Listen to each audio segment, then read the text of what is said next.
Hi everyone, जैसे कि आप सब जानते हैं, I'm Alisha Panwar and currently you can see me in the show लेकर हम दीवाना दिल एज तारा। और शुरू करते हैं ये इंटरव्यू।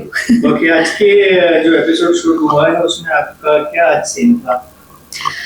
आज हमने शूट किया है जब पहली बार ये नई तारा अपने घर आती है, अपने ससुराल आती है, अपने प्यार के पास, अपने पति के पास। तो काफ़ी सारी मुश्किलें हैं, इसे पता है ऑब्वियसली पहले से कि मुश्किल होगी, क्योंकि सबको यकीन दिलाना होगा कि मैं ही तारा हूँ। लेकिन अब ये स्ट्रगल है इसकी, और इसी स्ट्रगल में वो कैसे सबको यकीन दिला पाती है, या यकीन दिला भी पाती है या नहीं, यही हमारा काफ़ी एक बड़ा सस्पेंस है। शो में सम्राट रुद्र प्यार करते हैं और एक तारा है, तो वसुधा क्या कहेगी? आई थिंक वसुधा और तारा का जो ये एक कंपटीशन है, ये हमारी स्टोरी में पहले ही दिखा दिया हुआ है। आई थिंक कभी कंफ्यूजिंग लगा किसी को, कभी किसी ने देखा अच्छा क्या है क्या नहीं है, मैं भी अभी तक समझ ही रही हूँ। लेकिन ठीक है, मतलब वसुधा है, तारा है। अभी देखो, मुझे बाकी किसी और का नहीं पता कौन क्या है, मुझे इतना पता है कि फिलहाल ये तो यही कह रही है सम्राट से कि मैं तारा हूँ, वसुधा नहीं। और ये तो लग रहा है कि तारा की वापसी जो हो रही है वो रुद्र की कुछ नई चाल है, तो उसके बारे में आप क्या कहेंगी? आई थिंक इसको सस्पेंस ही रहने देते हैं, वरना हम ज़्यादा कोई बातें करेंगे तो फिर खामखा हमारा सस्पेंस खुल जाएगा। लेकिन अगर ये लड़की आई है और इसे काफ़ी सारी चीज़ें याद है जो सिर्फ तारा और सम्राट के बीच में थी, और ये प्यार तो करती है सम्राट से, तभी सम्राट को बचाने की कोशिश की अपनी जान जोखिम में डालकर। और क्या होता है एग्जैक्टली आगे उसे ऐसे ही छोड़ देते हैं। आपकी रियल लाइफ में आपको हीरो कौन चाहिए, सम्राट जैसा या रुद्र जैसा? Okay, to be very honest, मुझे रियल हीरो चाहिए, रियल लाइफ का। हमारे जो शो के हीरो हैं, चाहे वो सम्राट हो या चाहे जिसने रुद्र प्ले किया, जो रुद्र का कैरेक्टर है वो हो, सब अपनी अपनी जगह ठीक है। लेकिन रियल लाइफ में थोड़ा हमें रियल इंसान मिल जाए कोई, यही बहुत होता है, और स्पेशली आजकल की दुनिया में जहाँ पीपल आर वेरी फेक। उसमें क्या देख रहे थे? जैसे दो कैरेक्टर छोड़ के आपने तीसरा ही बोल दिया कि रियल हीरो, मतलब क्या? सी बड़ी बेसिक क्वालिटीज है, देखो मेरी। चलो okay, now we have to start from the basic. Okay, let's get started. See 5 qualities तो होनी चाहिए। ओके, 5 बड़ी बेसिक क्वालिटीज होती हैं ये, या फिर ऐसा कह लो, कईयों के लिए ये बेसिक है, कईयों के लिए ये द मोस्ट एक्सपेंसिव क्वालिटीज है जो नहीं मिलती आजकल, वेरी रेयरली किसी में मिलती है।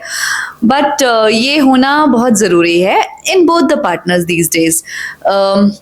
I think first is you both should love each other, प्यार होना ज़रूरी है। दूसरा, ट्रस्ट होना बहुत ज़रूरी है, the trust should be there both ways, and then loyalty and honesty should be there. Okay, transparency should be there, and understanding भी होनी चाहिए।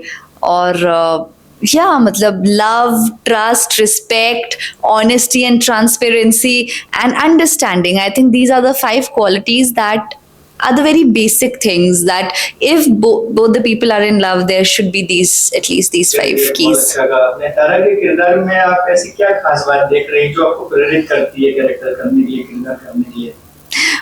अभी मैं ये ज़्यादा इस सवाल का जवाब नहीं दे पाऊंगी, क्योंकि तारा का एग्जैक्टली क्या कैरेक्टर है, कैसा है, ये मैं अभी कह नहीं सकती ज़्यादा, क्योंकि अभी तारा के कैरेक्टर पे एक बहुत बड़ा क्वेश्चन मार्क है, क्योंकि ये बहुत बड़ा हमारा सस्पेंस है।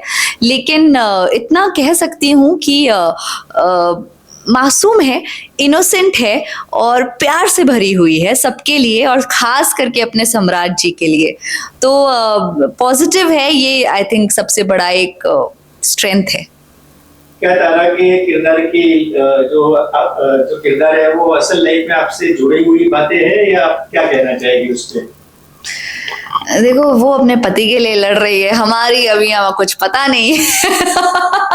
लेकिन आई थिंक अगर हम क्वालिटीज की बात करें, not going on the story, तो I think at times we do relate as actors also to the characters we play, and we definitely try not to relate with the negative characters that we are playing at times, but I think when we are playing some positive characters also, there are some things which at times we can relate. जैसे कि एक बहुत basic चीज होती है, I am sure सभी करते हैं, but you know you can relate कि जिस तरह से तारा का कैरेक्टर है, वो अपने पति से बहुत प्यार करती है, अपने परिवार से बहुत प्यार करती है और उनके लिए अपनी जान भी दे सकती है.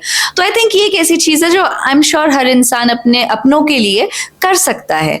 और बाकी you know believing in God and believing in the positivity and a fighter and optimistic, तो I think these are the qualities that I think we share. ये सीरियल की कहानी और बाकी सीरियल की कहानी में क्या अलग है? ऐसे एक दो पॉइंट कुछ बताइए शॉर्ट में. आई थिंक ये बहुत अलग शो इसलिए है, सबसे पहले तो क्योंकि ये सुपर नेचुरल भी है स्टार्टिंग से ही, और this is not just some typical daily soap drama, kitchen politics नहीं चल रही है सिर्फ, और भी बहुत कुछ चल रहा है, क्योंकि एक तो सुपर नेचुरल है तो इसमें आत्माएं भी घूम रही हैं और मतलब शक्तियां है, पावर्स है, वो सब कुछ तो है ही, प्लस एक बहुत ही प्यारी सी रोमांटिक स्टोरी है, और वो भी कोई ऐसा बहुत ज्यादा हाई फाई शू फा करके ऐसा कुछ नहीं, बहुत ही सिंपल रिलेटेबल जो हर इंसान रिलेट कर सके कि शादी के बाद कैसे आपको किसी से प्यार हो सकता है, अरेंज मैरिज में कैसे प्यार हो सकता है, ये बहुत ही बेसिक सी चीज है.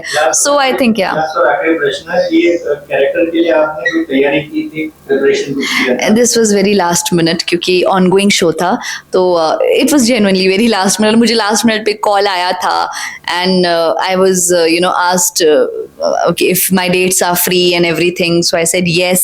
So they you know we mutually sub meeting वगैरह personally भी नहीं हुआ, almost everything was on phone only. Then the next thing I know is that I'm coming on set just to have a look test, and on the same day during the evening time I'm doing the promo, and next day I'm like going for the shoot. So it was that spontaneous. Thank you very much. Thank you. समय दिया and all the best for show. Thank you. Show hit रहे और Thank you very much.